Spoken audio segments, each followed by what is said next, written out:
3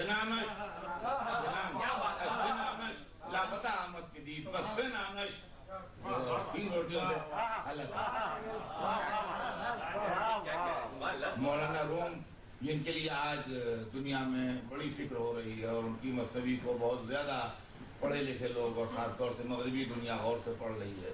مولانا روم جو ڈاکٹر اقبال کے بھی مرشد تھے اور ڈاکٹر اقبال بھی ان سے بہت زیادہ امپریس ہیں, انہوں نے بھی مولا علی کی مداح میں ایک بالکل نیا انداز اختیار کیا ہے. وہ ایک نظم کہتے ہیں, جیسا کہ ان کی مصنوی میں جو لوگ واقف ہیں وہ واقف ہیں, جو چھوٹے چھوٹے قصے بیان کرتے ہیں وہ اس سے بڑے نتیجے نکالتے ہیں. انہوں نے اپنی مصنوی میں کہانی لکھی. یہ ایک کسان تھا جو ایک جنگل کے کنارے رہتا تھا اور اس کے پاس ایک گائے پلی ہوئی تھی جو اس کے گھر کے پیچھے بندھی رہا کرتی تھی. ایک دن رات میں شیر آیا اور آن کے اس گائے کو کھا گیا اور وہیں بیٹھ گیا جہاں گائے بیٹھی رہتی تھی. پھر رات کے اندھیرے میں کسان آیا اور کسان اس گائے شیر کو اپنی گائے سمجھا اور اس کو پیر سے ٹہوکے دینے لگا, اٹھانے لگا اور کہنے لگا کہ تجھے کیا ہو گیا ہے جو آج اٹھ نہیں رہی ہے. تو شیر نے زبان حال سے کہا کہ تو مجھے اپنی گائے سمجھ رہا ہے, رات کے اندھیرے میں مجھے دیکھ رہا ہے, اگر دن کی روشنی میں مجھے دیکھے تو تیرا کلیجہ پھٹ جائے. سمجھ کے رات کے اندھیرے میں مجھے دیکھ رہا ہے, اگر دن کی روشنی میں تو مجھے دیکھے تو تیرا کلیجہ پھٹ جائے. یہاں تک کچھ سمجھ میں نہیں آتا کہ وہ کیا کہیں گے. وہاں سے جو ٹرن لیتے ہیں اور بیٹھتے ہیں تو کہتے ہیں تو علی را در سیاہی دی دئی زی سبب دی. تو نے علی کو جہالت کے اندھیروں میں دیکھا,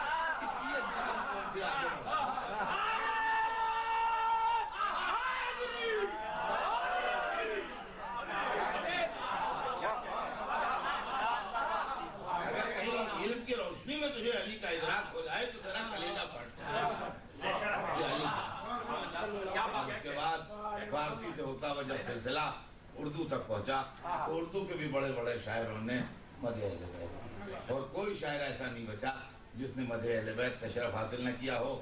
اردو کے سب سے عظیم اور سب سے بڑے شاعر میر تقی میر عجب انداز میں مولا علی کی مداح میں ایک شعر سناؤں گا خالد میر کا. وہ کہتے ہیں کہ وہ وسیع ہے, وہ وسیع ہے. یہ میر تقی میر کا شعر ہے, اردو میں کہہ رہے ہیں وہ وسیع ہے, وہ ولی ہے, وہ علی ہے, وہ ہے.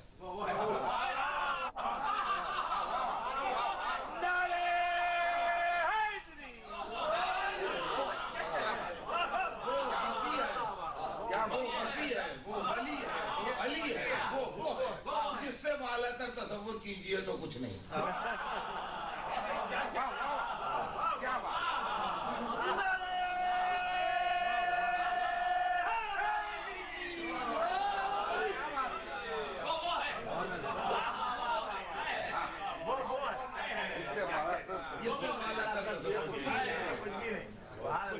اور پھر اردو کا دوسرا بڑا مشہور شاعر مرزا غالب, جو بڑا مغرور شاعر تھا اور اپنے آگے کسی کو سمجھتا نہیں.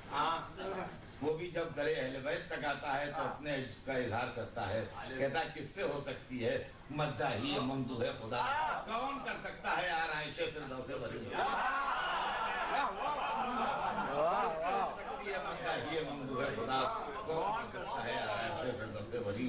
اور عزیزان گرامی, الحمدللہ آج کی رات تک یہ سلسلہ رہ جاتی ہے. اور اب آج کی دنیا میں بس آخری بات تو شاید وقت بھی میرا تمام ہی ہو گیا.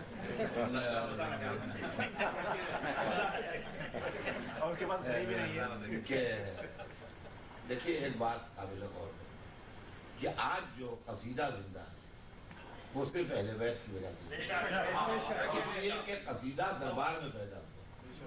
قصیدہ یہ وہ سمت سخن ہے کہ جس کی پیدائشی دربار میں ہوئی, اہل ادب اور شعراء کرام جانتے ہیں.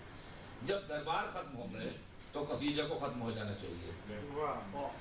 اب نہ وہ ایران کے دربار ہیں, نہ وہ عرب کے دربار ہیں, نہ وہ ہندوستان کے دربار ہیں, نہ وہ دہلی کا دربار ہے, نہ وہ دکن کا دربار ہے, نہ وہ اودھ کا دربار ہے, نہ وہ رامپور کا دربار ہے. تو دربار نہیں رہے تو قصیدہ کہاں رہے.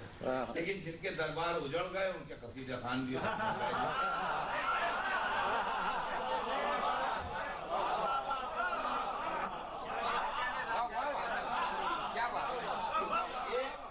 صرف شعراء کرام کی نظر ہے, اور وہ یہ ہے کہ اگر میں آپ سے کہوں یا کسی سے بھی کوئی یہ شخص یہ کہے کہ ہمیں اکبر کی مدح میں قصیدہ چاہیے, یا جہانگیر کی مدح میں قصیدہ چاہیے, یا اسف الدولہ کی مدح میں قصیدہ چاہیے, یا نظام دکن کی مدام میں قصیدہ چاہیے تو کہیں گے ایک کیا 10 ہے، آپ ایک چاہتے ہیں ہم آپ کو 10 قصیدے لا کے دے سکتے ہیں جن کی مدام میں کہتے ہیں۔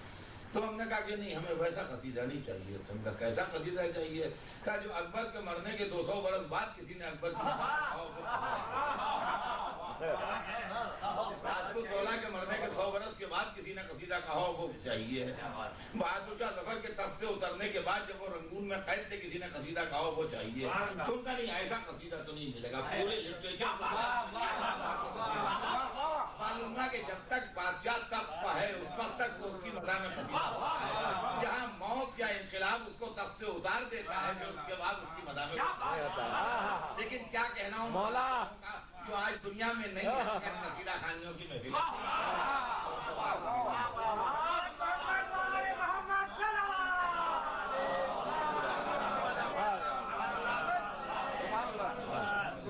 کے ساتھ میں نے فرمائش آپ حضرات کی پوری